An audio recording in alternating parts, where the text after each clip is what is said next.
Hi everyone, it is Mary Beth with the Power of Pets, and I'm so grateful to be connecting with you right here, right now in this video. I wanted to talk today just for a couple of minutes about what it feels like when a loving pet dies. When we have a pet that is so near and dear to our heart, and when the time comes for them to pass away, it can hurt very deeply, can't it?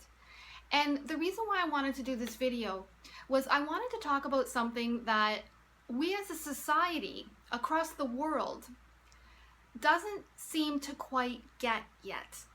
Now I get it, and I think once I explain it to you, you're going to get it as well. But when we look at society as a whole, they don't look at it quite the same. When you think about a pet that you've had in your life, that has been in your life, that you have shared love and laughter and friendship and bonding with, and then the time comes for them to pass away, what your body actually goes through is very similar to what somebody would go through if they were in a physical car accident. In my book, From Empty to Empowered, A Journey to Healing from Unexpected Pet Loss, I actually talk about this in more detail. And what I explain is when you're in a physical car accident, if a person is actually injured in a car, in an accident, they have bumps, they have bruises, they may need hospital treatment, they may have broken bones, they may need surgery. No matter what happens from that physical car accident, we as a society will look at that person and say, I'm really sorry, are you okay? How are you feeling today? Is there anything I can do for you? Now let's take that same scenario, but let's change it to the loss of a pet. Do we as a society say, are you okay? Is there anything I can do for you? We don't, do we? In fact, sometimes we don't know what to say. And that's where I want to make a change. Because you see, losing a pet and going through the grief process, in my mind, is no different than being in a physical car accident. You may not have a bump or a bruise on the outside of your body, but you do on the inside. You may not have a broken leg, but you have a broken heart.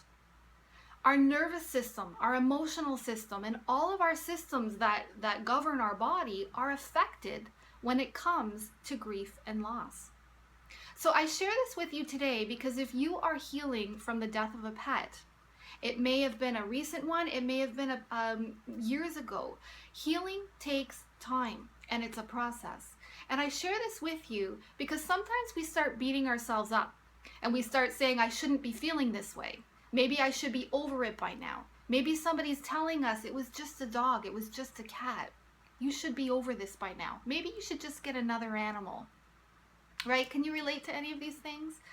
I just want to share this with you today because I want you to know that you are fully supported, especially here in the Power of Pets community. We stand arm in arm, united together, and support each other unconditionally, specifically when it comes to the loss of our pet.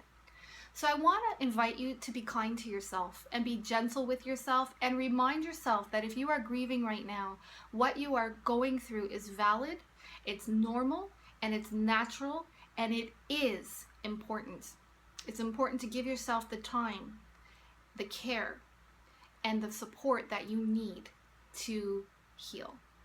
This is Mary Beth Haynes with the Power of Pets, sharing this empowering message forward with you today and reminding you to take care of yourself each and every day. Because if you were to ask your pet what they would want you to do, I think you would agree that they would want you to do just that.